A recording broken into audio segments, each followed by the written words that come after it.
네, 질문 띄워주십시오. 네, 드디어 저희가 그 누가복음 10장의 말씀을 오늘로 해서 마무리를 짓는데, 첫 번째 질문은 저번에 했고요. 두 번째 질문이 이제 사마리아는 어느 길로 가고 있었나요? 라고 묻습니다. 이 두 도시가 등장하기 때문에 예루살렘과 여리고로 가는 이 둘 중에 어디로 가고 있었을까? 아마도 저는 예루살렘으로 가고 있지 않았을까 생각을 한번 해봅니다. 그 당시에 장사하는 사람이었기 때문에 이 여행이라고 하는 건 장사 여행이었습니다. 사마리아 사람들이 예루살렘에 올라가서 장사를 했던 기록들이 있거든요. 그래서 사마리아 사람이 올라간다라고 했다면, 예루살렘에 올라간다고 했다면 그것은 아마 장사하기 위해서 올라가는 사람이었을 겁니다. 그러기에 아마 예루살렘을 가고 있지 않았을까 생각을 해보고요. 또 세 번째로 예루살렘과 여리고를 장소로 정한 이유가 무엇일까? 그거는 좀 이따가 우리가 지리적인 설명할 때 설교 중에 설명을 하도록 하겠습니다. 상추에 올리브 기름과 포도주를 왜 부었을까요? 여러분 혹시 아십니까? 네, 그 당시에 이게 이제 상처 치료제고 소독제고 치료제였습니다. 그러기에 올리브 기름과 또 포도주를 부었던 것으로 알고 있습니다. 사마리아 사람이 돈을 주고 치료한 것이 어떤 마음을 품고 한 것인가요? 라고 되어 있는데, 이것도 설교 중에 설명을 하도록 하겠습니다. 마지막 질문, 왜 굳이 제사장 레위인 사마리아 사람을 비유로 말했나요? 이거는 여러분 생각해 보신 적 있으세요? 네, 좀 이따가 설교 중에 말할 텐데요. 굉장히 깊은 질문이었습니다. 요거는 좀 이따가 설교 중에 설명을 할 텐데, 이런 질문이 나오는 걸 보면서 우리 아이들이 말씀을 그냥 보는 건 아니구나, 나름대로 고민을 하고 또 계속해서 하나님 앞에서 질문들을 만들어 간다는 생각을 하게 됩니다. 계속해서 우리 아이들이 말씀 가운데 성장할 수 있도록, 말씀을 붙들고 말씀을 깨닫고 또 말씀을 공부하면서 살아갈 수 있도록 위해서 기도해 주시기를 간절히 바랍니다. 네, 지난주 그리고 그 전주 2주에 걸쳐서 우리가 누가복음 10장의 말씀을 살펴보았습니다. 은혜로 들어가는 나라다라고 하는 말씀을 나눴고요. 그래서 이 율법 교사가 잘못 알고 있음에도 불구하고 예수님께서 설득해 가시는 그러한 은혜를 예수님께서 부어주셨다라고 말씀을 해드렸습니다. 그의 눈높이에 맞춰서 예수님은 설득하셨고, 또한 그를 하나님의 은혜가 어떤 것인지 가르쳐 주려고 노력했다라고 말씀을 드렸고, 또 그러한 은혜를 우리 자녀들에게 그 눈높이에 맞춰서 우리가 가르쳐야 된다라고 말씀을 드렸던 것 같습니다. 계속해서 우리가 아이들의 눈높이에 맞춰서, 또 새로운 가족들이 있으면 새 가족들의 눈높이에 맞춰서 하나님을 증거하고 또 교회를 설명할 수 있는 저와 여러분들이 되시기를 간절히 소원합니다. 우리는 가끔 왜 내가 아는 걸 저 사람이 모를까 생각할 때가 있습니다. 내가 아는 것을 무조건 저 사람이 다 안다라고 생각을 하고 모를 때 굉장히 답답함을 느낄 때가 있습니다. 저만 그런가요? 아마 많은 분들이 그러실 거예요. 근데 이 세상에 당연한 건 없는 것 같아요. 뭐든지 설명하고 설득하고 그 사람의 눈높이에서 보면 이것이 안 보일 수 있다라고 하는 사실을 우리는 항상 인지하고 그 사람의 눈높이에 맞춰서 설득해야 될 것 같습니다. 그것이 제일 안 되는 게 가족에서 제일 안 돼요. 가족에서 자녀들의 입장에서 한 번쯤 생각해주고 또한 그의 입장에서 공감해주는 것이 참 힘든 것 같습니다. 요즘 제가 우리 그 딸에게 그리고 우리 그 젊은 우리 청년들에게 듣는 이야기 중에 하나가 뭐냐면 목사님 티세요라고 하는 이야기를 참 많이 듣습니다. 별로 안 웃긴 모양이죠. 여러분 이 말이 무슨 말인지 잘 모르시죠?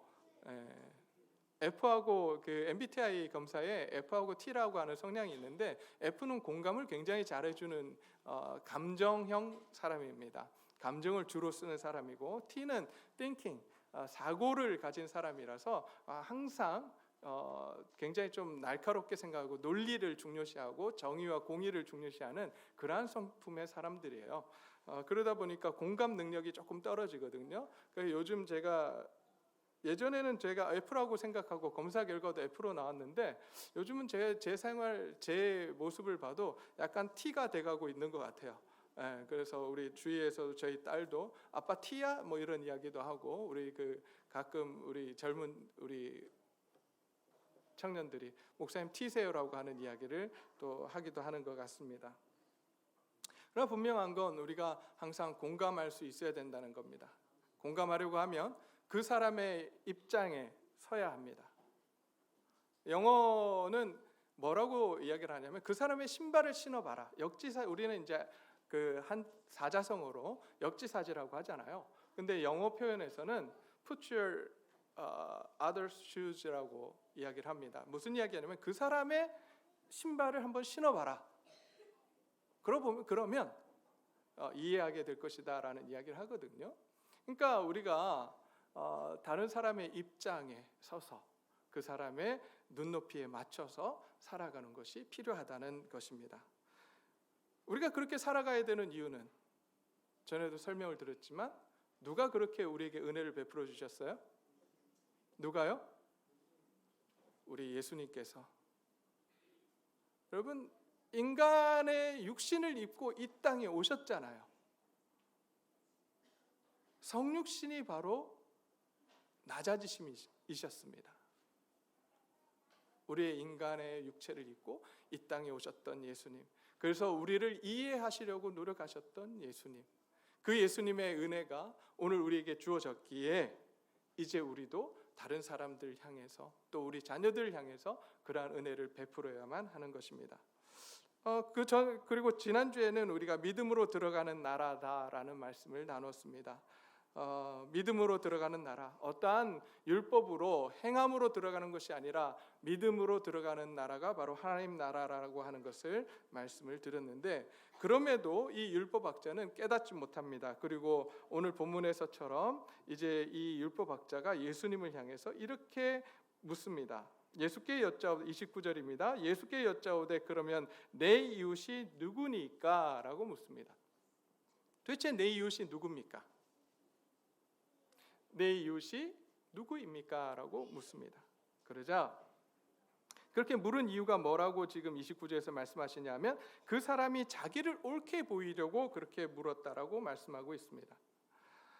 여전히 예수님께서 설득하시고 예수님께서 하나님 나라가 어떤 나라인지를 가르쳐 주시려고 하시는데 여전히 깨닫지 못합니다. 알지 못합니다. 그럼에도 불구하고 예수님께서 이제 그를 설득하시기 위해서 가지고 오신 것이 무엇이냐면 바로 오늘 사마리아인 비유입니다. 우리가 잘 알고 있는 이 비유죠.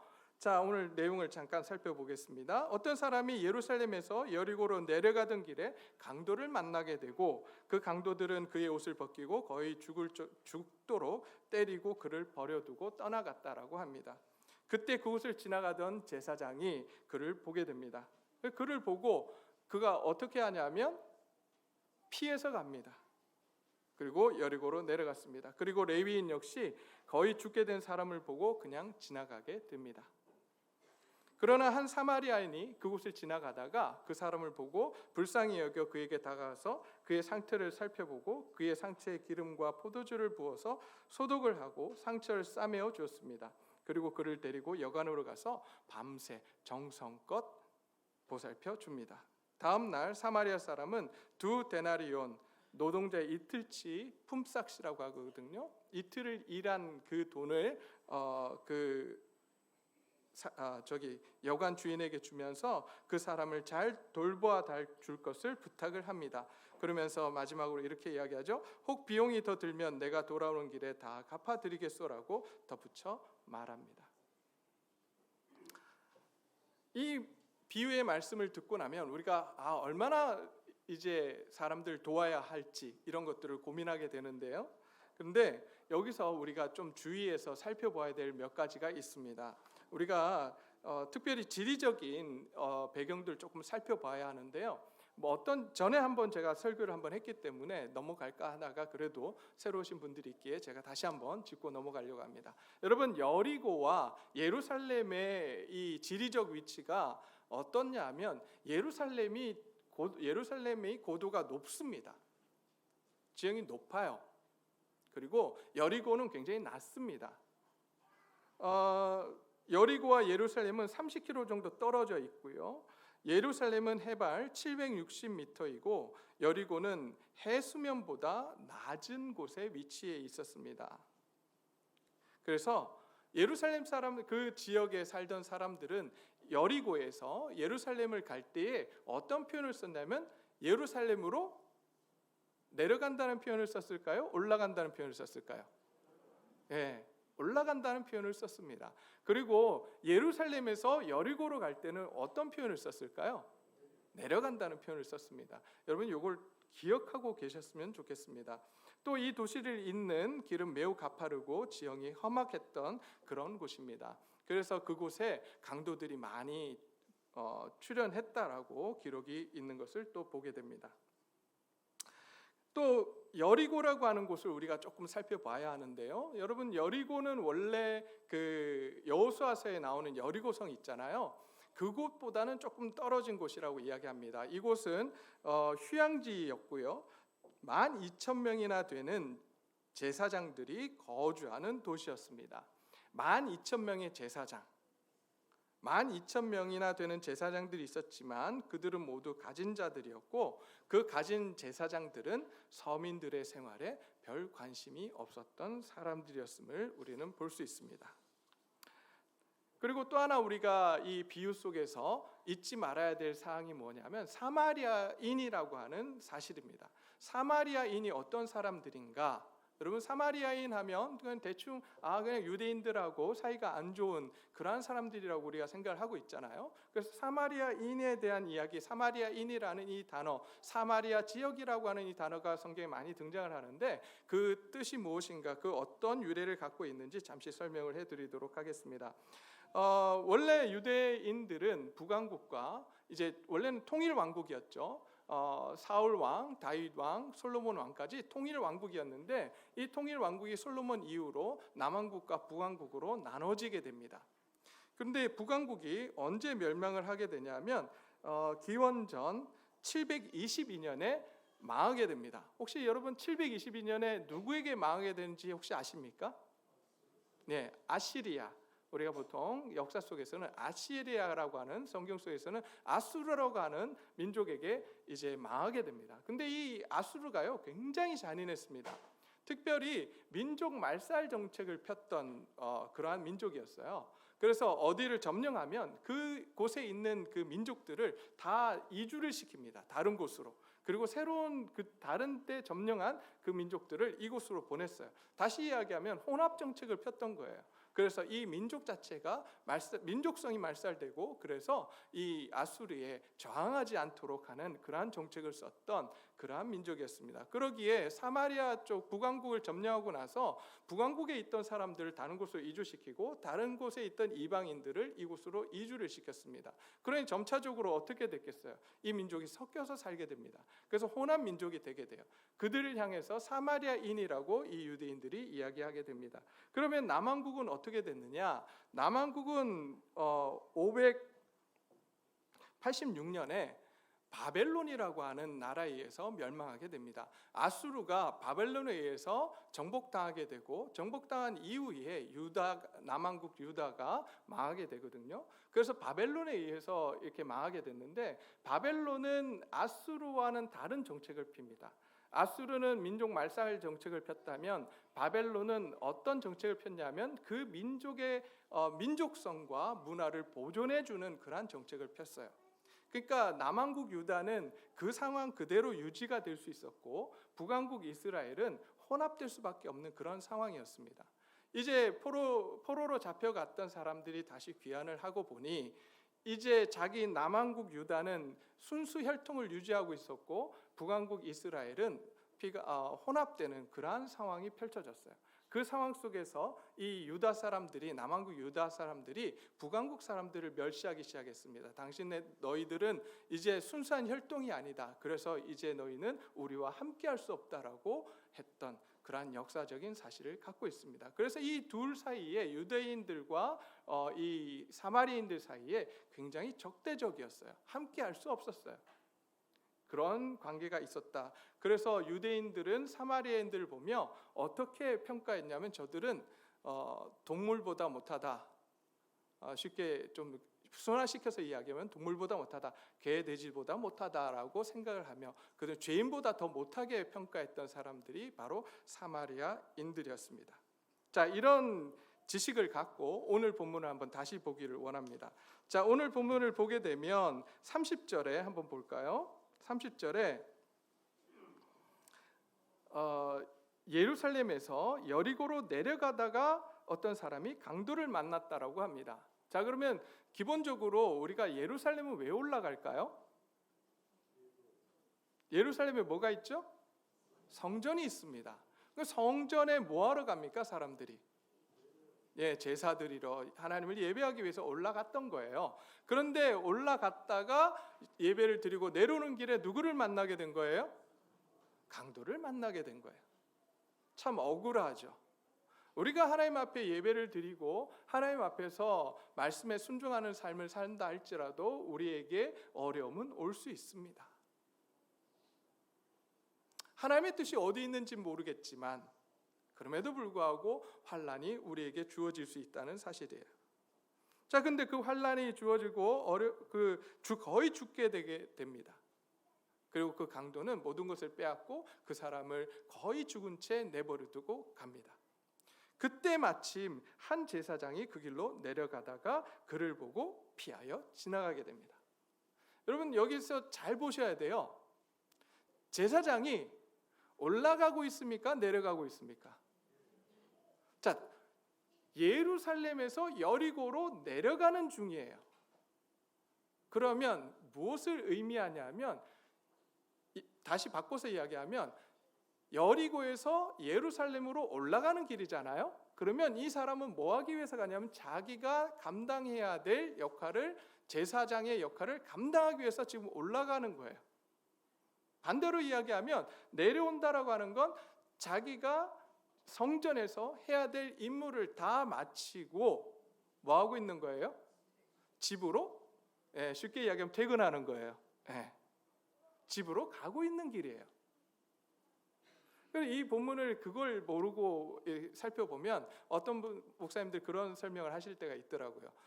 이 제사장이 하나님 앞에 예배드리기 위해서 그 죽은 자를 만지면 어떻게 돼요? 부정하게 되니까 하나님의 일을 감당하지 못하니까 피해서 갔다. 이렇게 이제 설명하시는 걸 제가 들었거든요. 이 지리적인 상황을 몰라서 그래요.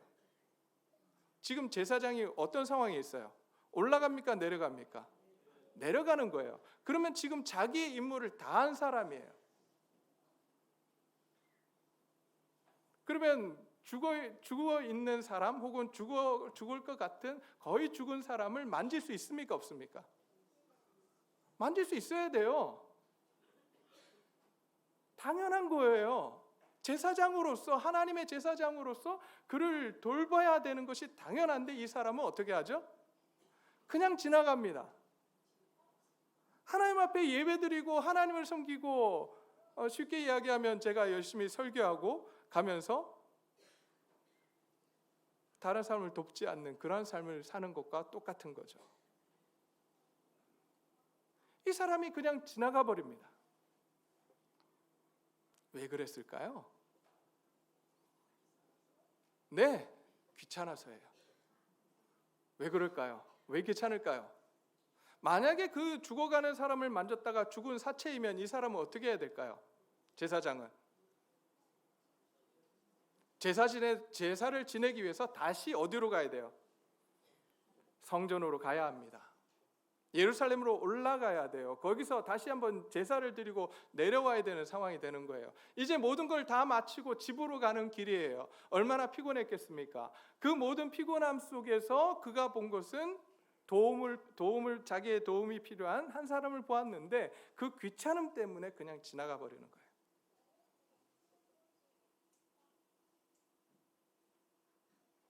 저는 이 말씀을 보면서 제 자신의 삶을 다시 한번 뒤돌아봅니다. 내가 피곤하다고, 내가 힘들고 어렵다고 혹시 우리 성도님들의 삶을 놓치고 있지는 않는가?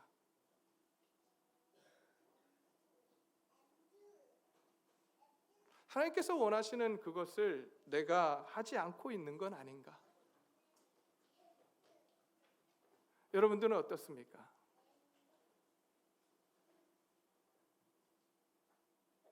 여러분들은 그 귀찮음을 뒤로하고 그 죽어가는 그 사람을 도울 준비가 되어 있으십니까? 우리가 그래야 합니다. 그것이 하나님의 자녀들, 하나님의 백성들이 가져야 될 모습이에요.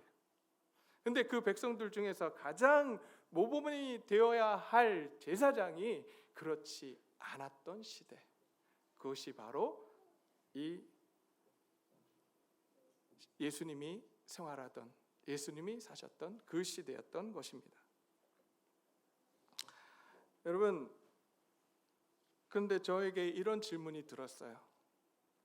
무슨 질문이 들었냐면, 본문을 유심히 보다 보니까 지금 많은 사람들이, 많은 제사장들이 여리고에 살고 있었고, 예루살렘에도 제사장들이 엄청 많았고, 율법학자들도 살았고, 그래서 정말 말씀을 잘 연구하고 정말 하나님을 예배한다라고 하는 사람들이 그곳에 정말 많았는데, 어떻게 이렇게 예수님 당시에 그곳에 강도가 많이 출현했을까라고 하는 질문이 들었어요. 왜 그럴까요? 물론 인간이 악하기 때문에 강도가 출현하는 건 당연하다고 칩시다. 그런데 하나님의 나라, 하나님께서 택하신 민족,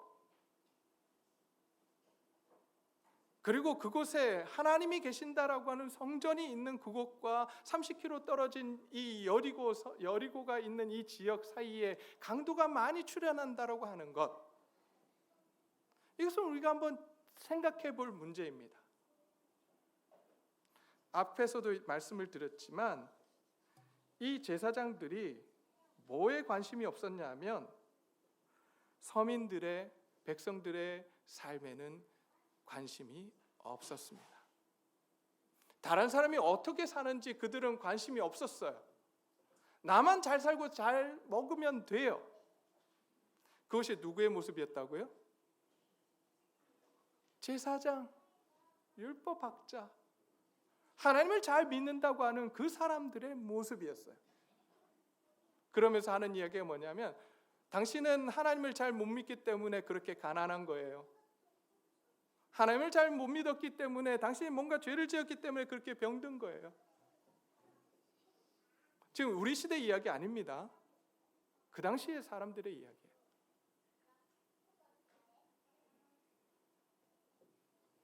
그러니 부의 편중은 심해졌고 서민들의 삶은 참으로 암울했던 것입니다. 그런 상황 속에서 먹고 살고자 많은 사람들이 강도로 돌변하는 건 당연한 것 같습니다. 하나님께서 원하셨던 건 레위기 14장에서도 나오지만 모두가 평등하며 함께 자신들의 것을 나눌 수 있는 그러한 사회를 꿈꾸고 살았습니다. 모두가 함께 더불어 살아가는 사회. 그래서 신명기 14장에서는 나그네와 고아와 과부와 레위인을 배부르게 하라고 명령하셨습니다. 그러나 예수님 당시의 상황은 전혀 그러지 않았습니다. 오히려 나만 아니면 되고 나만 잘 사는 사회, 그러한 사회를 꿈꾸며 살았던 것이 제사장과 율법학자들의 모습이었습니다. 우리의 현실은 어떻습니까? 오늘 우리 교회는 어떤 모습을 갖고 있습니까?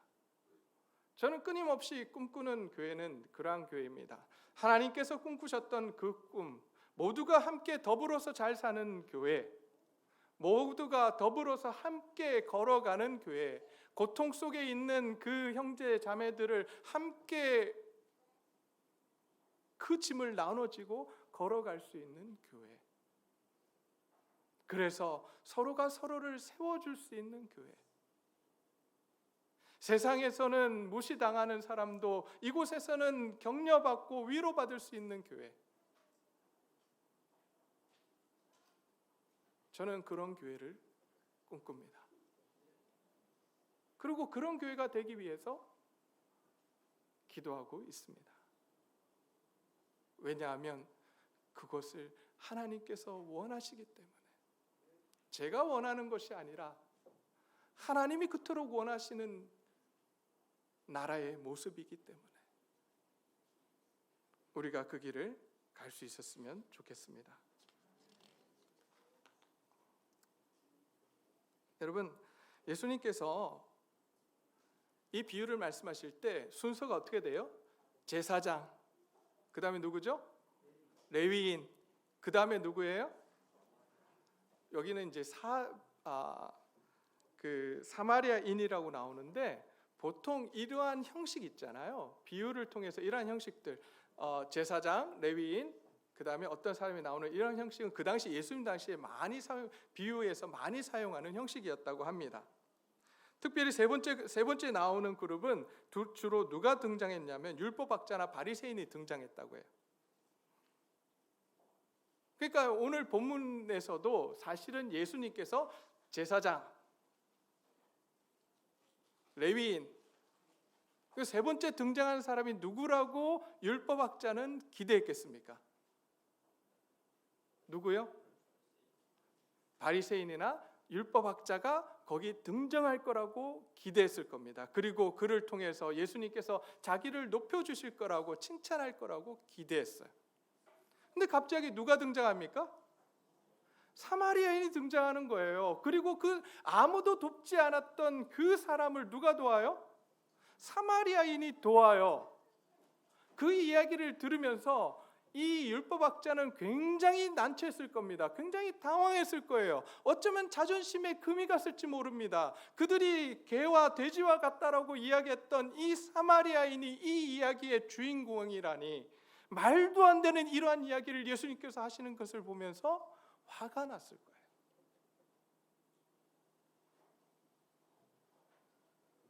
어쩌면 이 비유를 다 듣고 난 다음에 율법학자는 너무 놀랐을 겁니다. 어떻게 사마리아인들이 이런 일을 한단 말인가? 있을 수 없는 일이라고 했을 거예요. 그러나 예수님께서는 사마리아인을 등장시키시고 이제 뭐라고 말씀하시냐면, 너 가서 너도 이와 같이 하라고 부탁을 하십니다. 여러분, 그 율법학자가 얼마나 자존심이 센 사람이었는지 여러분 이 구절을 통해서 한번 보셨으면 좋겠습니다. 예수님께서 36절에 이렇게 말씀하십니다. 내 생각에는 이 세 사람 중에 누가 강도 만난 자의 이웃이 되겠느냐? 여러분 같으면 뭐라고 대답하시겠어요? 사마리아인입니다. 이렇게 대답해야 되잖아요. 분명히 예수님께서 사마리아인이라고 말씀을 하셨으니 사마리아인이라고 이야기를 해야 되는데, 답을 해야 되는데, 이 율법학자의 답이 무엇입니까? 자비를 베푼 자입니다. 입에도 올리기 싫은 거예요. 누구의 이름을? 사마리아인의 이름을 입에도 올리기 싫은 거예요. 자비를 베푼 자입니다. 그곳에는 저도 있을 겁니다. 이 이야기를 하는 거예요.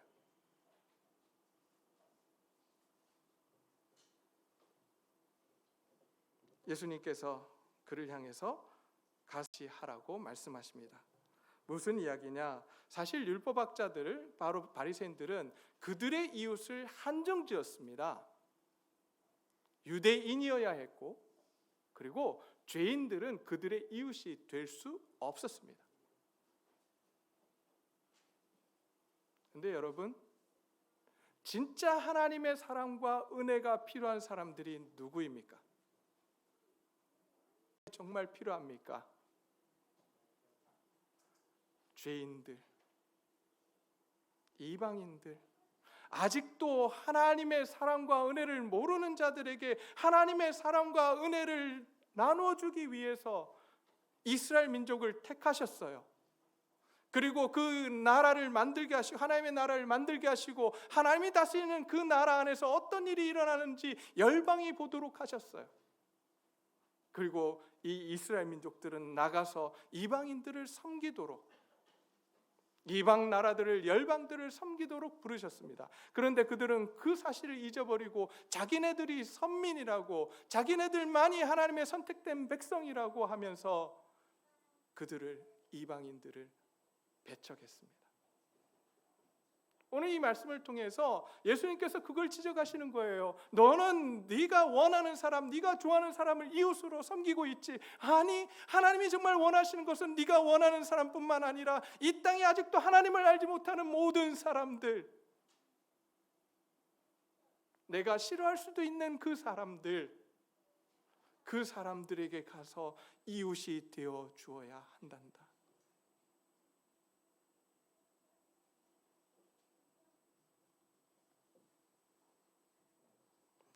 우리는, 우리의 이웃은 누구입니까?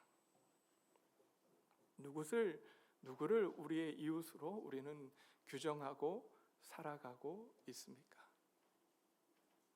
어쩌면 율법학자나 바리새인들처럼 내가 좋아하는 사람만 이웃으로 삼고 살아가고 있지는 않습니까? 오늘 예수님께서 우리에게 이 율법학자에게 말씀하셨던 것처럼 동일하게 우리에게 말씀하십니다. 가서 너도 이와 같이 하라. 내 자신의 마음대로 이웃을 정하지 말고 하나님의 눈과 귀를 가지고 하나님의 마음을 가지고 세상으로 나아가서 이웃을 삼으라고 합니다. 이웃이 되어주라고 합니다. 저와 여러분들이 그러한 사람들이 되었으면 좋겠습니다. 우리의 이웃들에게 그들의 필요를 보고 그냥 지나치는 사람들이 아니라 필요를 보고 그 필요를 채워주려고 노력하는 하나님의 사자들,